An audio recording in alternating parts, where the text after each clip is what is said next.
But welcome everyone, good afternoon. My name is Mike Duffy. I'm the director of the McGrath Institute for Jesuit Catholic Education at the University of San Francisco.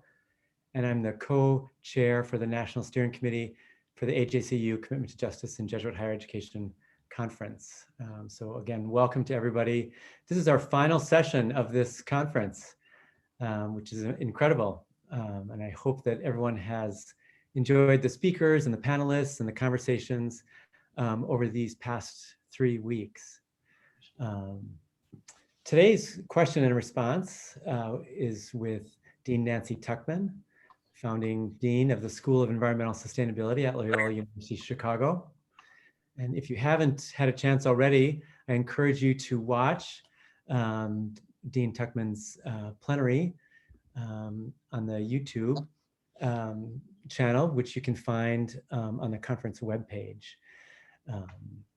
So we're going to spend the next 30 minutes approximately in conversation with Nancy before closing the session with a guided Ignatian examen, which will be led by Dan Deleo from Creighton University.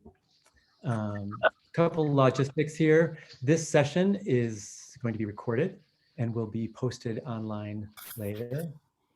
If you have a question, and hopefully you'll have lots of questions, please send them via the chat to Julia Vargas.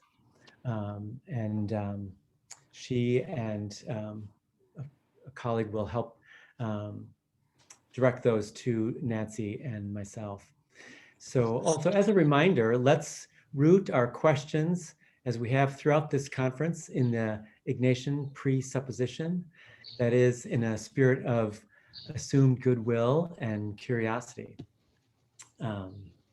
So we're really honored to have Nancy Tuckman with us today. As the moderator, I get to have the first question. So if everybody is ready, and I think that it looks like we're all set, we can begin. So Nancy, thank you so much for your presentation. And thank you for framing the magnitude and the urgency of this issue, and providing so many resources in your presentation with the webpage and yeah, all those resources and recommendations and ideas of how we can engage and move forward.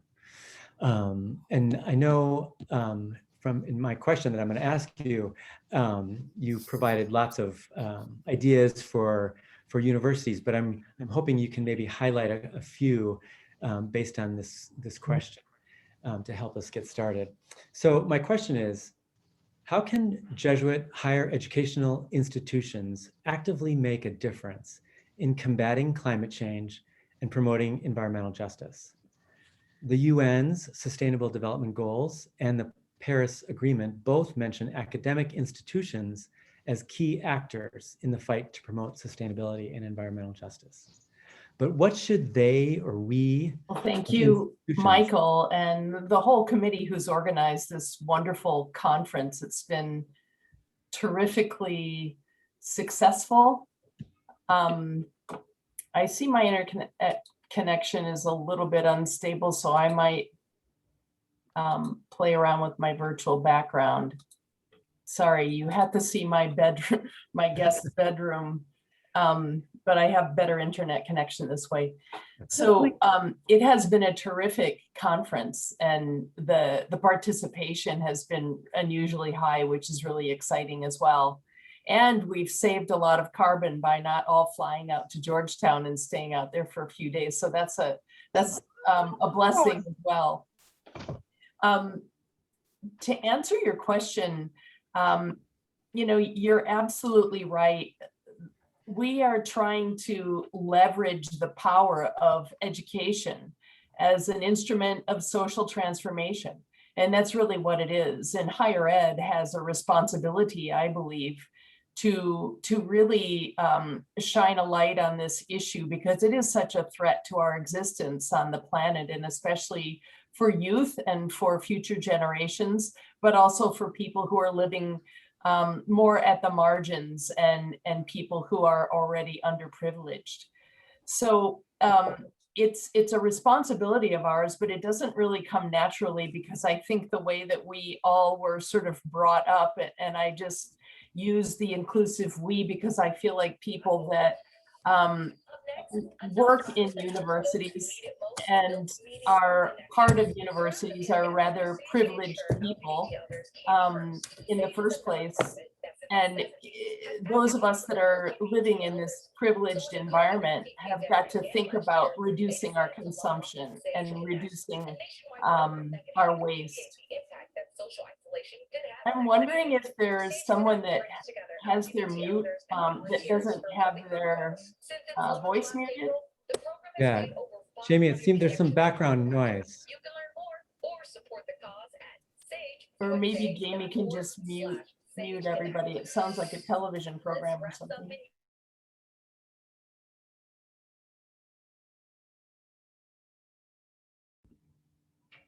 So Nancy, you're muted. You have to unmute. Thank you. I didn't There, realize so now that. both of us. Yeah. Okay. Okay. Yes. I think we're okay now. Yes. I think universities are privileged, but they also, there's a responsibility that comes with that privilege. And we certainly understand that around social justice issues. And I just hope that people can expand their thinking of justice to include environmental injustice and you know, the planet and the creation that we so enjoy and depend on. So, you know, what can universities do? So first of all, we really have to motivate and mobilize. We can do nothing if we want, but I think Jesuit universities in particular have really taken the step to figure out how can we put this into our curriculum? What can we do on our campus to reduce our environmental footprints? And to me, that's hopeful and exciting. And I would just, you know, I would just like to get that train going faster, because the destruction of the planet is outpacing how quickly we're responding to it. So, you know, if we can leverage education as an instrument of social transformation, I think we can be big players. It's not just all going to be government and business and the fossil fuel industry. It's going to be educators as well. Yes, thank you. And I think, you know, from your presentation as well, it's going to be the youth who, you know, in that survey that you showed on with Amnesty International, and that the youth also will be a motivating force. Yes. Based on what they're concerned about their issues. Yes, thank you so much, Julia Vargas. Are there any questions from the audience? Yes, in fact, we have Lauren from Peru who would like to ask a question. And so I'm going to invite Lauren to unmute and talk with you, Dr. Tuckman. Thank you so much, Julia. Thank you, Dr. Tuckman, so much. I'm a double Loyola Chicago graduate, so I'm very, very grateful. And you and I think, met like 3 years ago on Valentine's Day and went out to eat with Garanzini and other people. So the world is so wonderful to see you again. I really enjoyed your presentation because you thought so globally, and really, when we think about it, the climate affects us globally, no? And so thinking a little bit from down here in Lima, Peru, we've really been hit by the pandemic. And the other day we were nominated or written as the country that has had the most deaths per capita in the world. And the reason, one of the many reasons that we've been hit so hard is the access to water. So the majority of our country, the people live on the coast, which is the desert. And so how do you keep washing your hands if there's no access to water? That's been a really big challenge for us. And so we are going to continue to be virtual. None of us have gone, the country really hasn't gone back to work since March of 2020. And so it's been a big challenge because although we're mobilizing, it's still very limited just based on the fact that vaccines are also not coming down. So my question is, just trying to give a little bit of context. Thank you for your patience. How can we continue to work together, recognizing that while we're in virtual platforms, and that's great, I think there's some work that needs to be done presently. So how can we predict? There we go. So thinking about how can we continue to work together while we're still, many of us, in a pandemic. And if you have any ideas, I know you're doing the Global Earth course, which has been fantastic, but if there's any other things that we could do, I would love to hear your feedback. Thank you very much. Thank you, Lauren, for that. And that's devastating how Peru has got the most deaths compounded on top of access to water. And I'd like to just kind of address that, because in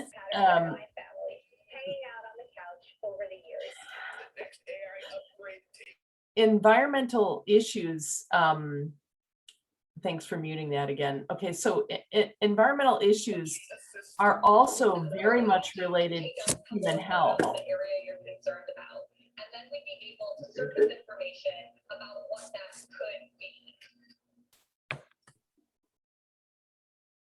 So COVID, for example, is a result of humans encroaching more and more on habitat where wildlife lives. That's the same with SARS and AIDS.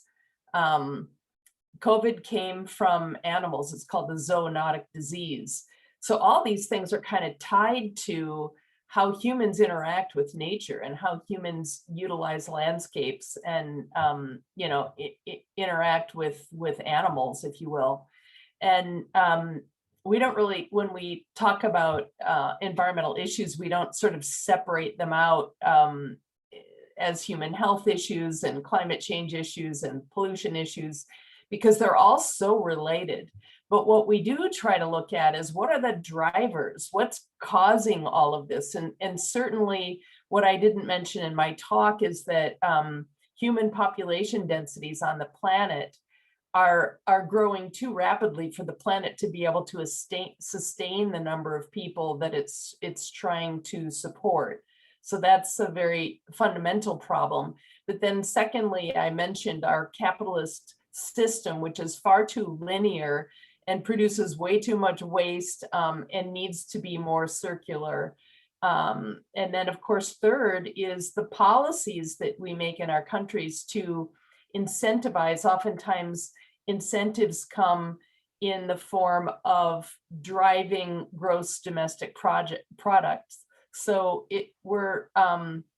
there's like these triple-edged swords, that we keep sort of stabbing ourselves with. So I think all these things are related, and we're going to see more and more that they're going to pile up on top of one another. COVID on top of water shortage, forest fires. All these things are going to continue to happen more frequently and more intensively. So that's something that we really have to keep our eye on, because this kind of collapse of Earth systems causes all these different disasters to occur at one time, and it'll come to the point where we can't really manage them.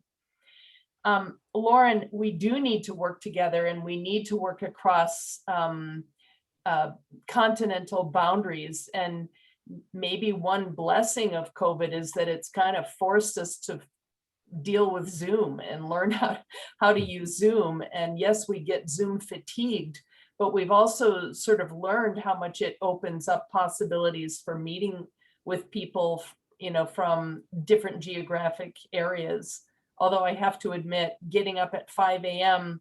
to meet with our colleagues in Australia is getting old, but it still gives us an opportunity to forge relationships and do work sort of across these kind of northern, southern hemisphere boundaries and eastern, western hemisphere boundaries. So, I think working together virtually is very important. And I think we should really try to take advantage of where we are now and continue that and enrich it even more. And, Lauren, we'd love to have you join our team if you're interested. Thank you. Great. Thank you very much, Lauren, and thank you, Nancy. Nancy, we have another question now from Dennis Kalab. Dr. Tuckman, can you speak to the importance of fossil fuel divestment, Pope Francis has encouraged this particular action, and some Jesuit colleges and universities appear to be hearing that call, while others are moving too slowly. Very true, and I think this is a very good point. You know, the idea of divesting from fossil fuels has really been stewarded and pushed forward by 350.org, which was founded by Bill McKibben. Many of you are familiar. And it's a worldwide organization now. It's got members in every country on the planet. And you know, their mantra is leave the fossil fuels in the ground, leave it in the ground. Don't keep digging it up and mining it, including natural gas, which is a fossil fuel. But our countries are incentivizing the fossil fuel industry, and they're still making money, even though it costs more and more, because the kind of techniques that they have to employ to get the last scraps of fossil fuels out of the ground tend to be pretty extreme, and they're very costly. So you know, I think the return on investment is shrinking. And you know, if you look at the stock market, nobody's investing in coal anymore. Very few people are investing in oil, but there are some new investors that are coming online with natural gas because of fracking. So Pope Francis is right when he says divesting from fossil fuels is making an important statement. And the more people that divest, the more big organizations that divest their endowments from the fossil fuel industry, the weaker the fossil fuel industry becomes. And that's the idea. We've got to kind of wean ourselves off of fossil fuel and onto clean energy. So divestment is a very important tool, and in many ways, it's the only tool that that we really have to push that lever. So the reason why people aren't just doing it quickly is because many times when our endowment money is invested in the market, there are these secondary and tertiary investments. So it's really hard to kind of follow exactly where our investments are going. And it's hard to disentangle that and pull all of those out of fossil fuels. But I have seen universities taking steps towards divestment. And I think one important one is to just make the declaration, any new money that comes into the university will not be invested in fossil fuels, because that money is not yet tangled up, you know, in these secondary and tertiary streams of investment. So that money can be kept kind of clean, if you will, and won't go into any kind of fossil fuel investments. That's one step. But then over time, disentangling and removing your organization's money from fossil fuels altogether, it ends up, it's not really that hard to do. And the movement started about 10 years ago when it was really hard to do. And the alternative investments would oftentimes lead to a lower return on your investment in the market. But today, you don't lose money because the fossil fuel industry isn't really returning the way that it used to. So now it's just a matter of getting the job done.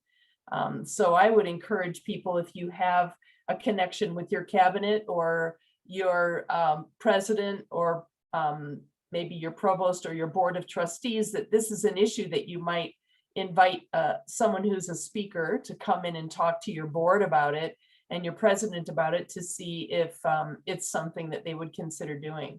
I think it's very important. Great, thank you. So we have a question from Susan Harmon. And hi, Nancy, lovely to see you. It's a pleasure. Again, I am lucky enough to have you as a colleague. But Nancy, I'm sure you've seen this as well. What I have seen from our students is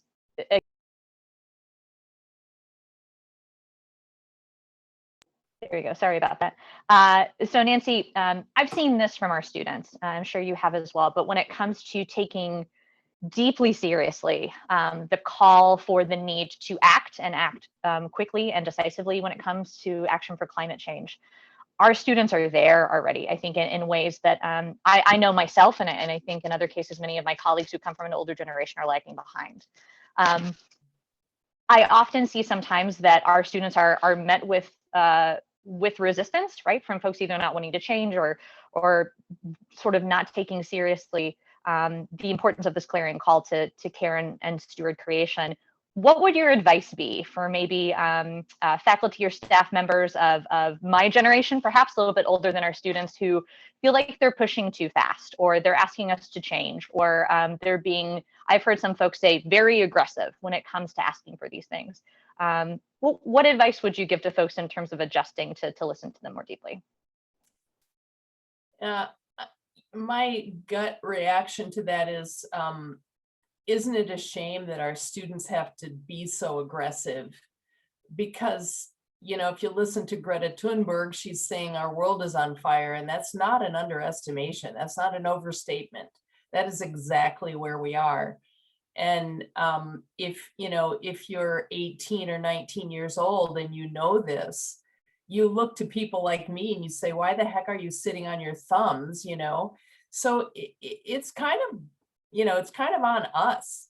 And if we don't like to hear it, it's because it's inconvenient. It's not because what they're saying is aggressive or selfish or whatever we might, label our students' behavior as. They are desperate and they can't change this world. We can't expect it to, we can't wait for the next generation to make this change. It's on us. We are the ones that have the connections, the knowledge, the money, the experience. We are the ones that need to lead the change. And the students are inspired by that when they see us taking action and listening to them and inviting them into the action. Again, I feel like that's why we're here. It's the same with racial justice or any other kind of justice. This particular issue is so ultimate. It will result in the end of life on the planet if we just continue to sit or to wait for Gen Z to grow up until they're 40 or 50 years old, and start making change. It'll be way, way, way too late.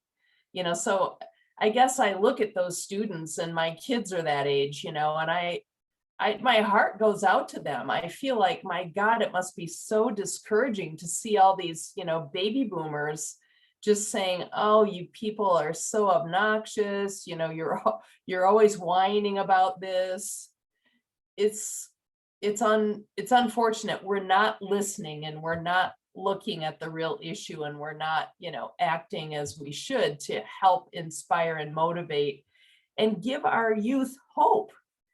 We have to give them hope. And how can they have hope if we ourselves are just sitting back and saying, gee, what a shame,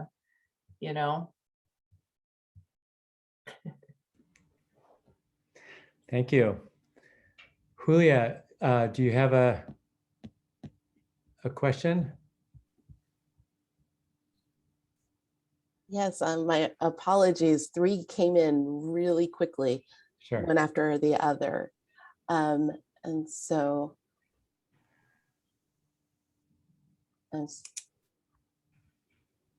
there is a question around environmental justice, as stated by the Environmental Justice Executive Order of the United States, refers to the negative environmental impact on minorities and low-income populations. How do you see Jesuit institutions in higher education working with communities of color and low-income communities in the United States to address many of the environmental justice issues, especially in the form, or many justice issues, especially in the form of environmental justice? I see the justice side of our environmental issues as being the real kind of conduit into Jesuit universities, because we get justice. We know how to work in communities. We are in the BIPOC communities. We have relationships with frontliners. And this is one of their issues. It's not just about poverty or unemployment or violence. It's about the environment that they live in and work in as well. They tend to have disproportionately high air pollution, water pollution issues, and their food is oftentimes highly processed, cheaply made. So all of that those are environmental issues, and those definitely are ways, I think, ways that we could even kind of connect the sciences in our universities with the people who are working on justice issues. It might be kind of a nice way to bridge your people who are ecologists or environmental scientists with the people that are working on justice issues. I know at Loyola, we've really worked to try to build our School of Environmental Sustainability is interdisciplinary. We have faculty whose PhDs are in lots of different fields because it's such a complex issue that requires the knowledge and vision and experience from all of these different angles, from ethics and justice and sociology and anthropology and history, but also from science and economics, human health, policy. So bringing these teams together, which is also kind of a Jesuit thing to do, is really kind of the fundamental energy behind addressing environmental justice issues. And then I will also say that I am very impressed with the way that Jesuit universities do community-based research.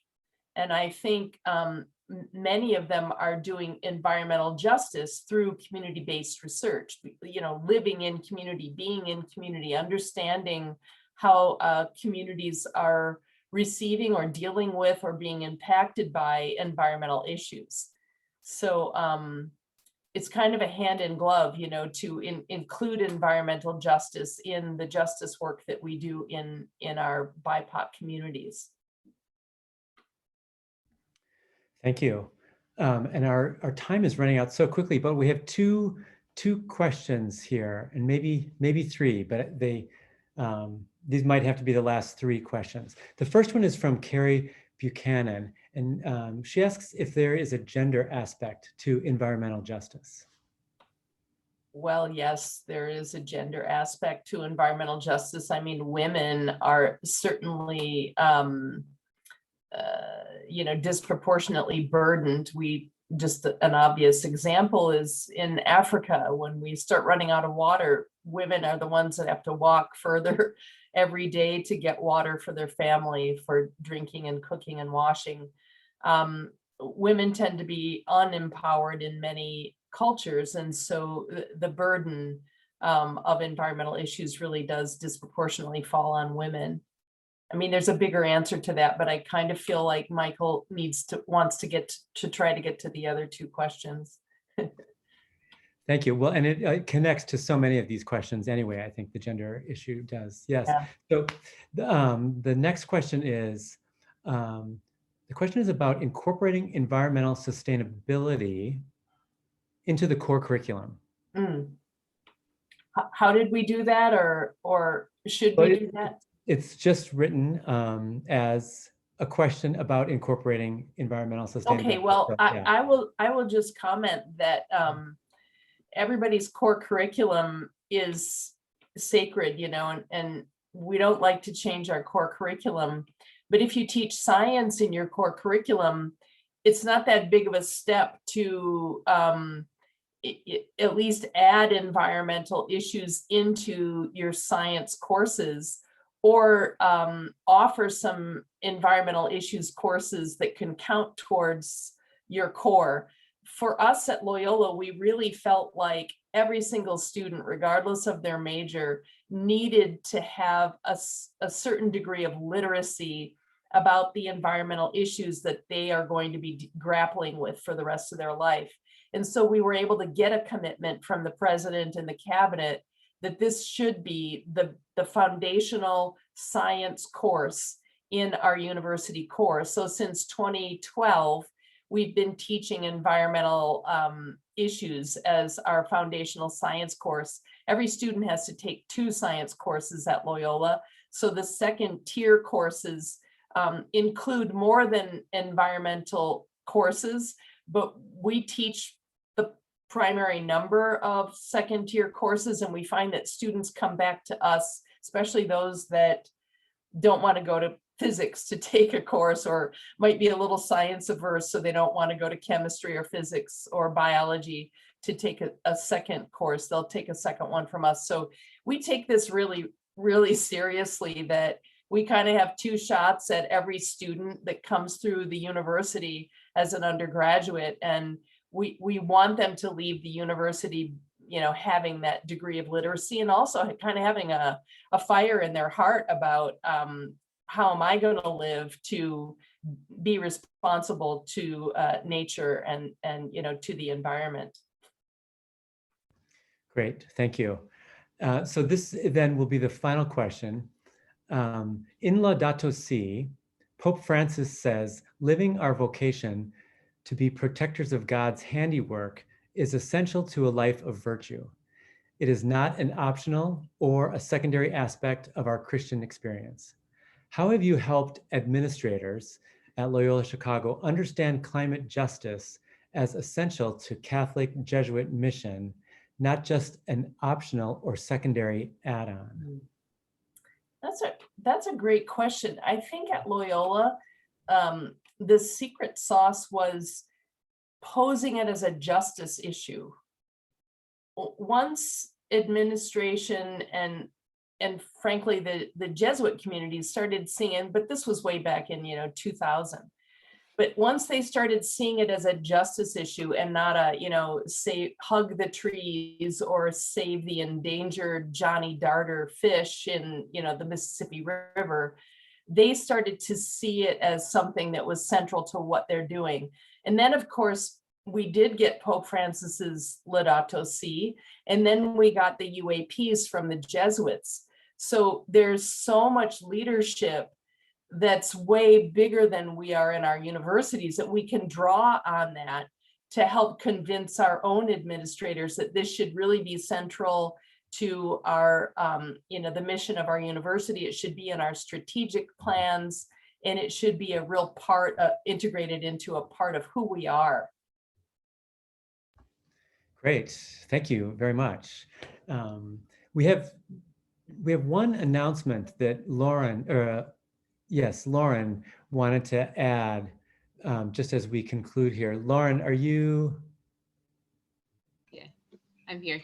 Thank you. Oh, there you Thanks are. Okay. Yes. Can you hear me? Yes. I don't know if, am I able to share my screen? Is that allowed? Let's see. And if the host can give me access. Yeah, not, I that's think okay. Jamie, he can make her a co-host. And I'll speak as we go. So I would like to thank all of you. So once again, my name is Lauren DeVoe, and I'm the Director of Institutional Relations and University Social Responsibility at La Universidad Antonio Ruiz de Montoya in Lima, Peru. I'm from Michigan, and then study social justice and community development at Loyola Chicago. And so I've lived here in Peru for the past 7 years, and I've been thinking a lot about what it means to be an American, not as from the United States, but as somebody living in the continents of the Americas. And so it's been great to be invited to this event and to have the space to be able to think about lots of different justice issues. And back at La Ruiz de Montoya, we've been talking a lot about things that we could do virtually. And something that Peru is having this year is its bicentennial. So we'll be celebrating 200 years, the 28th of July.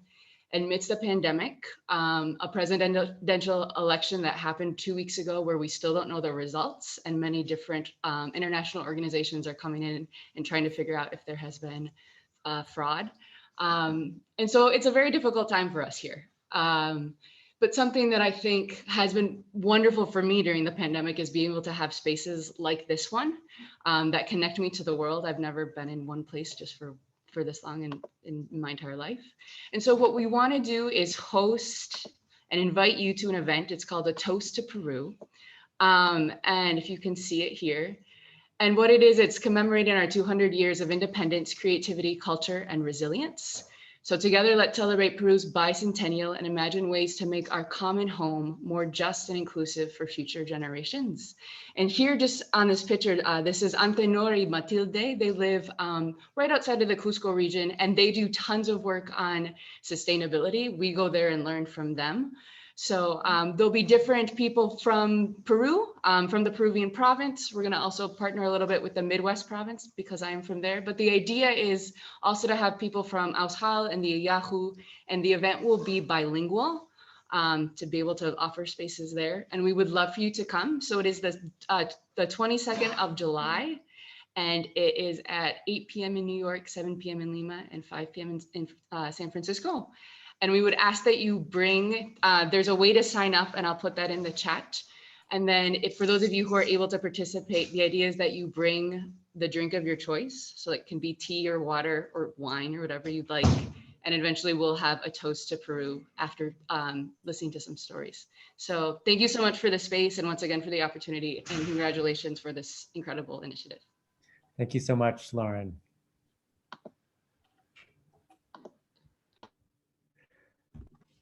Okay, so Nancy, thank you so much for your presentation and for making the time to answer all these questions for us. But also thank you for your work in environmental sustainability and your commitment to justice and your commitment to Jesuit education. We're most grateful for you. So thank you so much. Thank you, Michael. Thank you, everyone, for participating. So we're going to move next to our examen, and Dan Deleo from Creighton University. Dan, if you can put your announcement in the chat, actually. Oh, sure. Yep. Yes. Dan is going to make an announcement about an upcoming conference at Creighton in July. So I'll let Dan put that in there and he can say something about that. But Dan is from Creighton. He's the Catholic theological ethicist and director of the Peace and Justice program. Yep. And he will be leading us in the examen as well. All right. Well, thank you. Thank you for the opportunity. Nancy, thank you again for all the incredible work that you've done, and to everybody for taking the time to be with us today. As you can see, we'll be using the Ecological examen that was developed jointly by the Jesuit Conference Office of Justice and Ecology, as well as the Ignatian Solidarity Network. But because of Nancy's work focusing on institutions, what I wanted to do is supplement that with some reflections about institutional identity and activity. So we'll walk through this examen, but you'll see some italicized items, and those are things that I've added in to try and build on what Nancy's done. I've also tried to provide some additional resources that folks can follow up with if they're interested. So, and you can see here at the bottom, here's the website for the examen. So in the spirit of Ignatius and his emphasis on the examen, I invite you to first take a deep breath and remind yourself that we are always in God's presence. To remind ourselves of all the different things that we've heard over the course of these different conversations, presentations, discussions, and to be grateful for the opportunity for community together. And so walking through the examen, we begin with gratitude. And so as the Ecological examen writes, Ignatian spirituality invites us to recognize that the person we are now and the person we are becoming, the possessions we have and the earth we inhabit, is all a gift from a loving creator. I begin my examen by centering myself in the midst of God, who is the God of unconditional love and infinite creativity. I imagine how this God of love created the beauty of the universe. The universe unfolds in God, who fills it completely.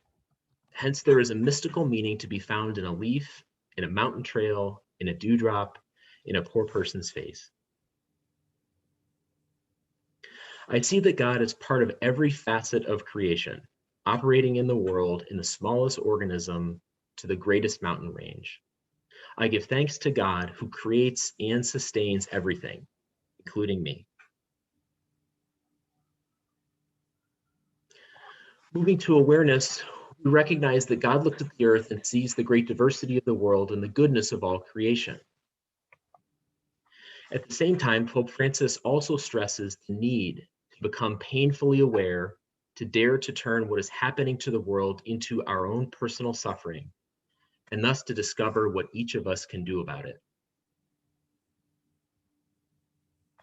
I ask for the grace to look at the world as God does, see the world in its infinite goodness, diversity, and interconnectedness, but also in its suffering.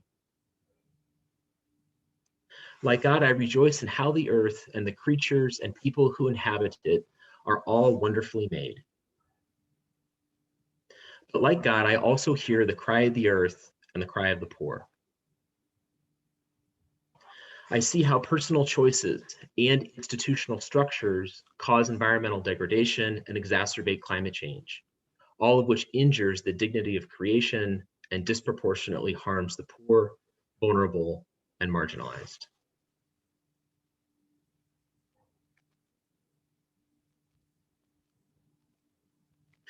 Moving next to understanding, we remember that Catholic social teaching emphasized that persons and institutions must enact love through charitable works and social justice.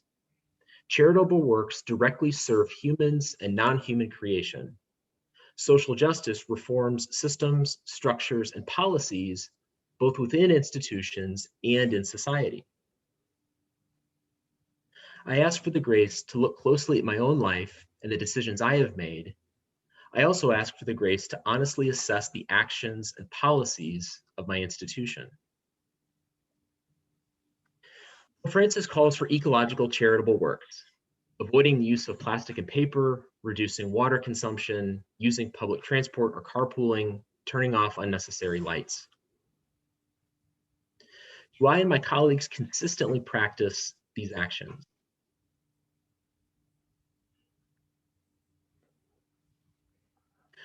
Pope Francis also calls for ecological social justice, especially in the face of the climate crisis. There's an urgent need to develop policies so that in the next few years, the emission of carbon dioxide and other highly polluting gases can be drastically reduced. The Vatican encourages fossil fuel divestment and renewable energy reinvestment. Do I and my institution advocate for climate change policies? Does my institution have a carbon neutrality date? What ethical criteria inform my own investments and those of my institution?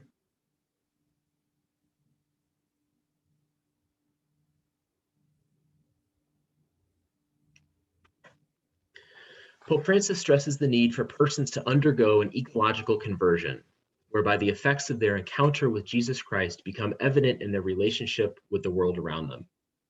This conversion also applies to institutions. In my desire for reconciliation with creation, I ask God for forgiveness and the grace of personal and communal ecological conversion. I acknowledge the ways I personally have chosen convenience, selfishness, and greed over ecological and social justice.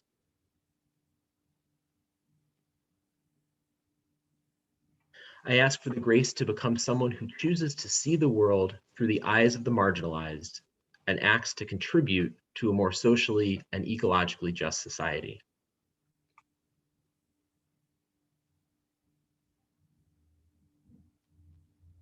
I acknowledge the ways my institution has failed to live the fullness of mission, compartmentalizing sustainability, prioritizing short-term profits over long-term climate stability, and preferencing the opinions of trustees over the interests of our common home.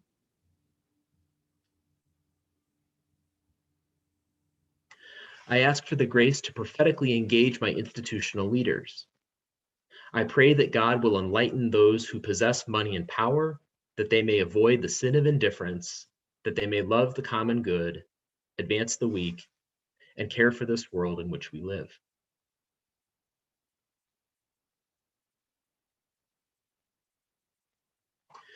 God calls us as caretakers of the earth, not simply to take the earth's resources for our own benefit, but to use the earth's resources to praise, reverence, and serve God. I ask for the grace to reconcile my relationship with God, creation, and humanity.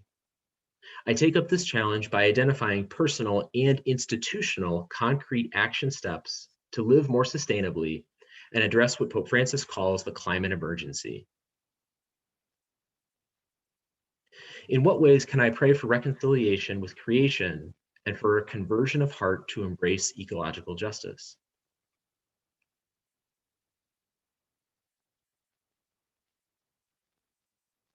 In what ways will I live more simply and make choices consistent with my desire for reconciliation with creation?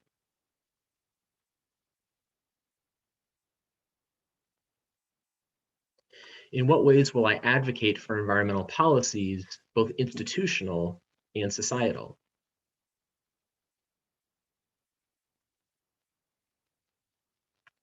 How will I help my institution appreciate that living our vocation to be protectors of God's handiwork is essential to a life of virtue? It is not an optional or a secondary aspect of our Christian experience. How will I help my institutional leaders recognize climate justice as essential to mission fidelity?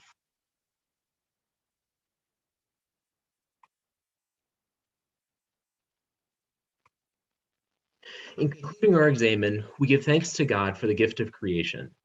We ask for God's help and guidance so we may care for creation and the most vulnerable among us, strengthened in our common pursuit of ecological justice. And we conclude with a prayer for our earth from Laudato Si. All-powerful God, you are present in the whole universe and in the smallest of your creatures. Bring healing to our lives that we may protect the world and not prey on it, that we may sow beauty, not pollution and destruction. Touch the hearts of those who look only for gain at the expense of the poor and the earth. Teach us to discover the worth of each thing, to be filled with awe and contemplation, to recognize that we are profoundly united with every creature as we journey towards your infinite light. Encourage us, we pray, in our struggle for justice, love, and peace.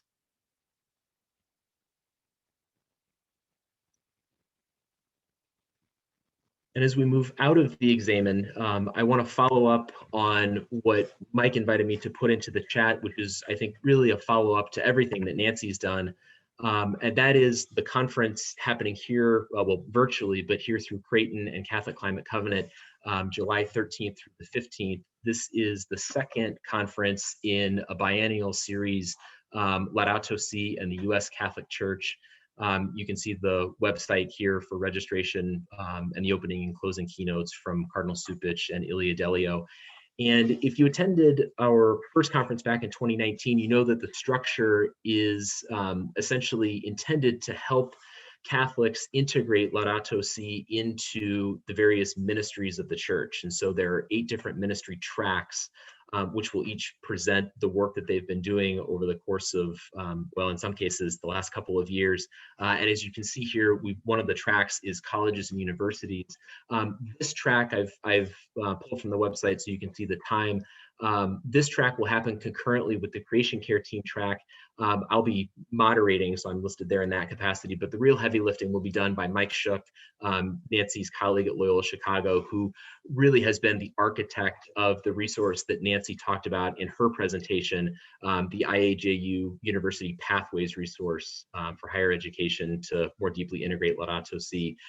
So Mike will be going through the revised website in detail, but then he'll be followed by Paula Moore from the Association of Catholic Colleges and Universities, who will talk about how to use this resource originally developed by the IAJU more broadly across Catholic colleges and universities in the US, irrespective of charism. So if folks are interested, that's another opportunity, again, to kind of build on all of the tremendous work that Nancy and her colleagues have done at Loyola Chicago. So let me know if you have any questions, but with that, I'll turn things back over to Mike, and thank you for your time and attention. Thank you very much, Dan.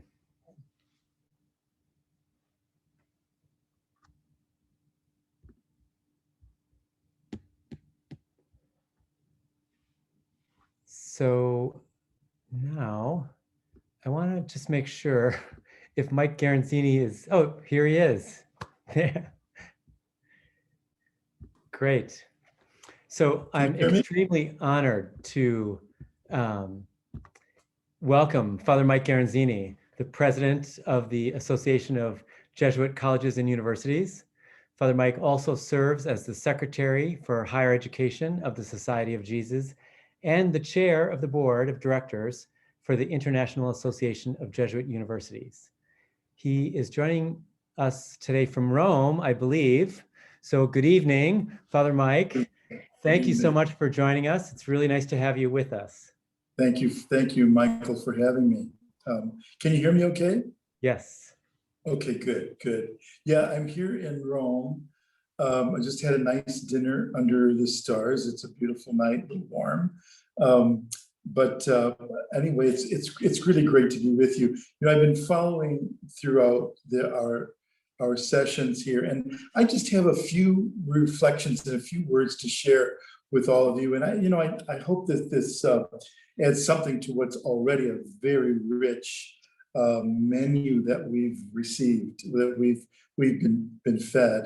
You know, we started with Father Sosa, and I thought one of the essential messages there was that the university and our role is a role of reconciliation, which means bringing people together and bringing opposing views together and bringing people together who have hurt one another, which is no easy task. So his point, I think, is that it's our faith that forces us to do that. This comes from a deep place within us where we believe, and what we believe empowers us and propels us to really work at bringing people together, bringing our relationship with God together, and bringing our relationship with nature, straightening that out. So I thought that was a great way to start. And Tom Smolich, I think, gave us some really strong points about the role of faith, of looking at our own faith life. And I think that's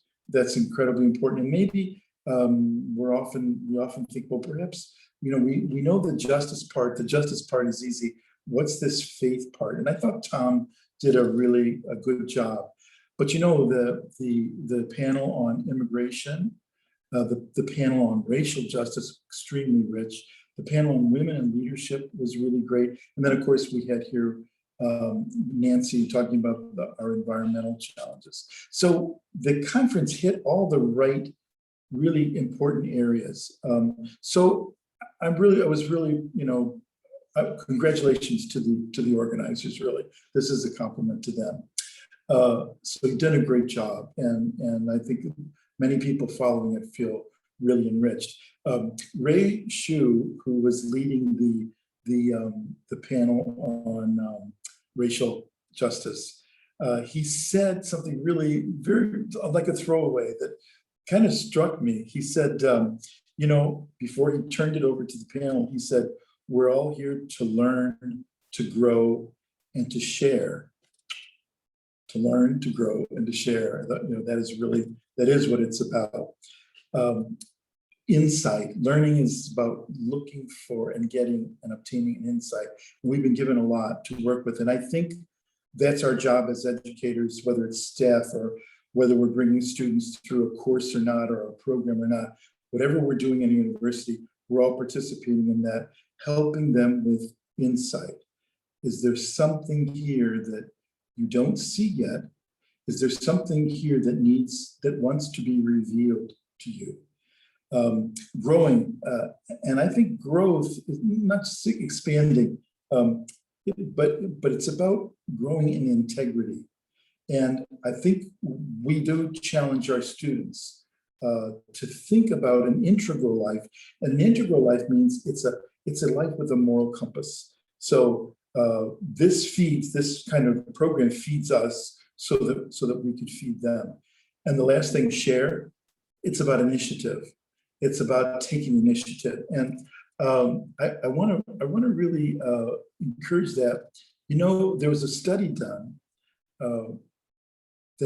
about people that are successful, and they looked at success in business, success in profession, success in all kinds of human endeavors. And there was one thing they said that leadership programs and programs that train people to succeed, they have a lot of things in common. There's it's about creativity, it's about learning to take initiative, et cetera, et cetera. But they said there was one thing that is rarely talked about that they found was really important for successful people and successful institutions at the same time, successful groups. Failure. People who had failed somewhere along the line were, and learned early on to deal with it, actually were more successful than people that had made a lot of small successes but had never experienced failure. They never really accomplished a great deal if they hadn't failed somewhere along the line. Well, we've had our share of failures. The women's panel talked about it. The racial justice panel talked about it. Nancy's pointing a lot of failure out to us. So, but we've got our boatload here. We might as well acknowledge. And those failures are what sparks us and spurs us to really, really succeed, really move forward. I want to end with one reflection about students. You know, they're coming back in the fall, thank God. We miss them. We may not have talked about them enough in these panels, these discussions, you know, about the students. Now, I think they're going to appear excited to be back, relieved to be back. And, you know, there's a certain amount of just real joy in reconnecting, interfacing with the institution. We're going to have a lot of freshmen. They're the sophomores who didn't get here and then the new people. So a lot of new faces and a lot of that initial excitement that comes with the new freshman class. We're going to have it double this coming year because we're going to have 2 classes of first-year students in many ways. Hopefully 2 classes of a normal first year. So there's going to be a certain amount of this excitement. But you know, this pandemic has had a toll, and you know the toll. You know, it's really been very difficult for young people who often now say, I've been cheated, I've been deprived, I didn't have that graduation, I didn't have that summer or the semester abroad. I took these classes and I really didn't make any new friends. I didn't really get to know the teachers because I did all this stuff on Zoom. This was a real bummer, a real letdown for me. And there's we could face a certain amount of, I would say, sorrow, sadness, and confusion. I came across something recently. It was something that Paul Tillich, the theologian, many of you know who this is, wrote way back in 1942. He said, the picture in Western Europe, where I had been traveling from Britain to Italy, in the years 1936 to 1937, was a picture of a complete cultural disintegration, especially in the younger generation. And here's what he saw in the year. Now this is leading up to World War II. Pretty horrendous, shattering moral codes, civilizations, enormous amount of human destruction, the death of 7 million Jewish citizens, fellow citizens, and many, many other millions of others. So first of all, I saw a feeling of fear or an indefinite anxiety. And he goes on to explain this is because of the loss of security, because of the loss of the way things used to be. He said the second thing is related to this feeling of security was a general uncertainty. I think this is shaken. This pandemic is the most significant experience of their youth. Anyone who's in late elementary school, high school, and college, this is the pandemic generation. And it's produced a lot of uncertainty because they've really seen how things can really shut down. The third thing, characteristic of this cultural disintegration, is loneliness. lots of the students are coming back to us who have been quite lonely, been shut off. You know, there's just so much of mom and dad and your brother or sister that you can take, and you feel, you know, and if you're 17, 18, 19, this doesn't satisfy you. So they felt alone and isolated. And the fourth thing, he says, and the most basic symptom of the cultural disintegration is the feeling of meaninglessness and resulting cynicism. It's possible that we can see a generation that's been scarred. We might call it, you know, post traumatic stress disorders. We're going to see much of this, and we don't know how it's going to show itself or how people are going to act out. But think about the students coming back. My point, working on you getting them to work on these very issues. How do we become a more racially sensitive and just people, generation, city, country? How do we make sure that the women in our midst, whether they're faculty, staff, students, that they perceive that there is a place and that they will be judged by their character and by their competence, and not by any other false criteria? How do we get them excited about dealing with the environment? We can make a difference if we get ready, if we get ourselves ready, and we convince one another it's time to turn the tide on this very issue. We can't live like this. We can't go on like this. When I look at immigration, and when I look at the migration situation, all those people clamoring to come to us, I thought, how do we become really just and hope-giving hosts for all these people that are looking to us? By the way, we need them. You know, this is for our benefit too. So how do we actually open our doors and our hearts to all these people that need our help at this time? As we heard in that panel, there's never been more displaced people on the planet than there is right now. So I don't want to be, I'm hoping that this is hopeful, because what I want to say is that you have a job. You have a job, which is to instill hope in these young people. Give them the tools to tell the story of this pandemic and how it changed them for the better, and not how it left them more impoverished. Because that will be the tendency, is to look at, because that we're human and we often see the glass half empty and, you know, then not glass half full. So how do we give them the tools to tell that story about themselves and their time and their generation and their future? That is really a hopeful future.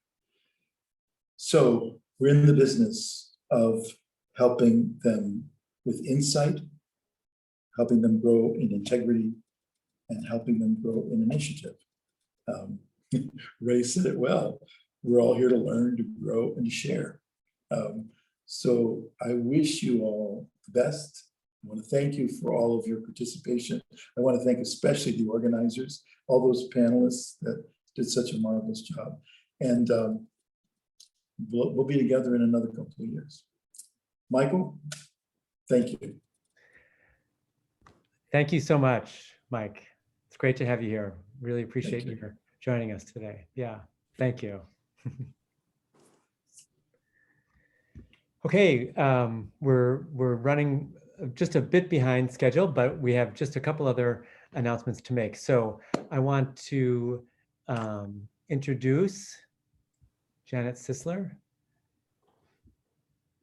Hopefully she will be joining me. There she is. Thanks so much, Mike. And Father Garanzini, thank you for reminding us of our great opportunity to really focus how our students can find themselves in the midst of our accompaniment with them in joining us on the great journey to walk with the poor and marginalized, and to understand that we have the initiative and the talent and the creativity to really address issues of reconciliation and justice in each of our great universities. I also want to join in thanks to Mike and Joe and the entire National Steering Committee for putting together this marvelous conference.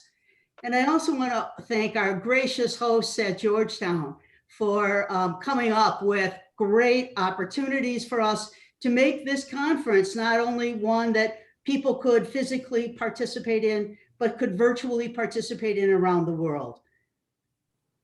What we would like to do is also to look toward the future, the summer of 2024, when Loyola Chicago on the lakefront, as a carbon neutral school, will be hosting this conference.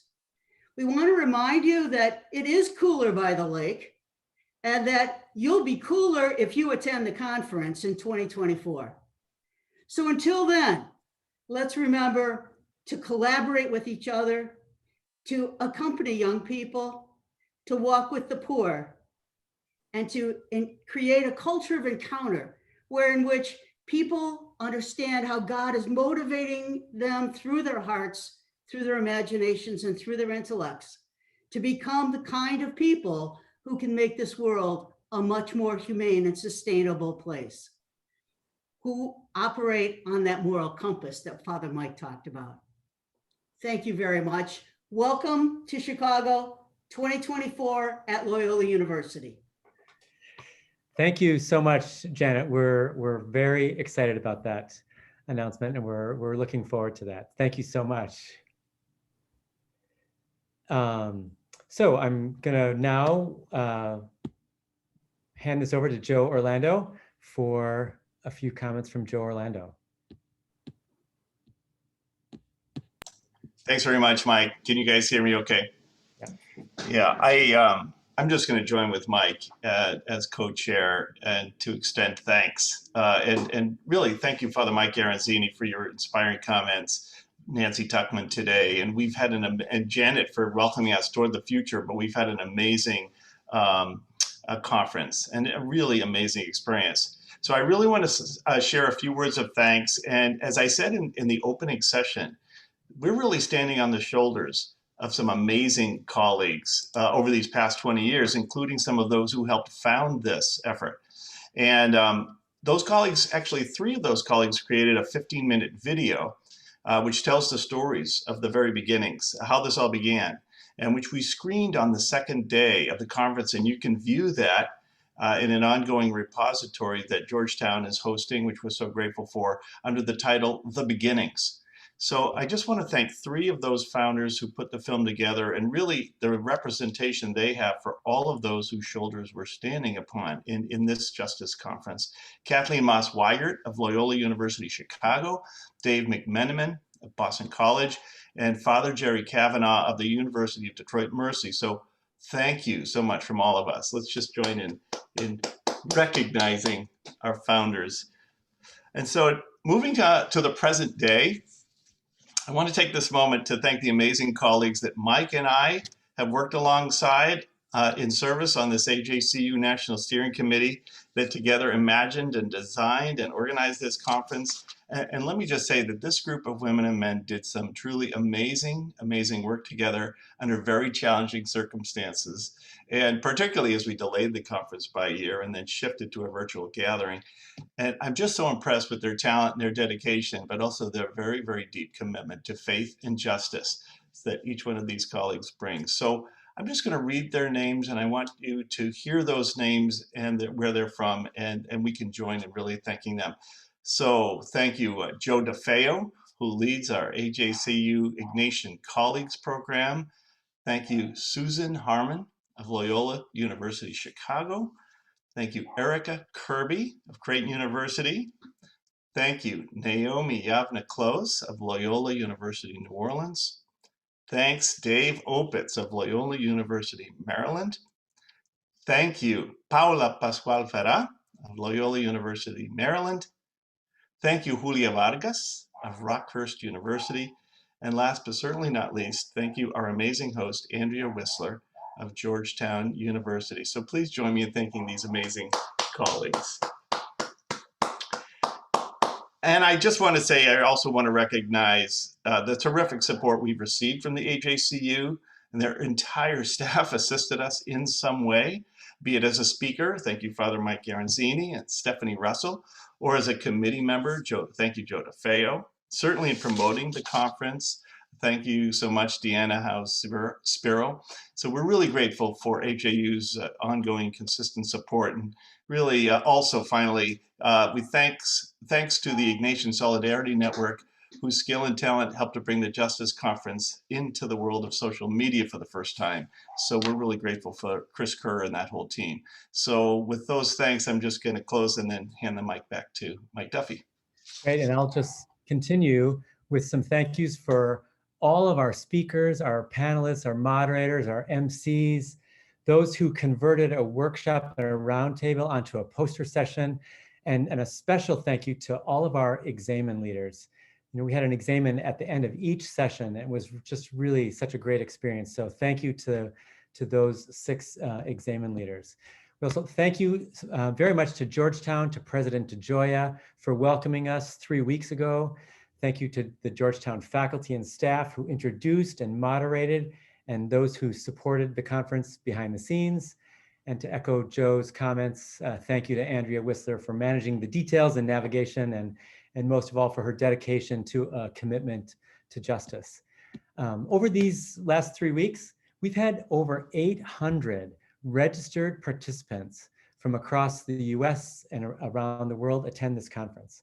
And we hope to expand that circle even further by using the conference videos on your campuses in this Ignatian year, which is a perfect scenario to spark a range of conversations around faith and justice. Those videos are going to be available on the conference webpage and the YouTube channel, which you can be able to access. Also, remember the great poster sessions that can be found in the repository, which is also on the link will be on the conference webpage as well, so you can look at those workshop or those posters, excuse me. They were initially workshops but became posters. So thank you, everyone. We are truly looking forward to seeing you all in person at Loyola Chicago in 2024. And everybody have a safe and restful summer. Thank you so much.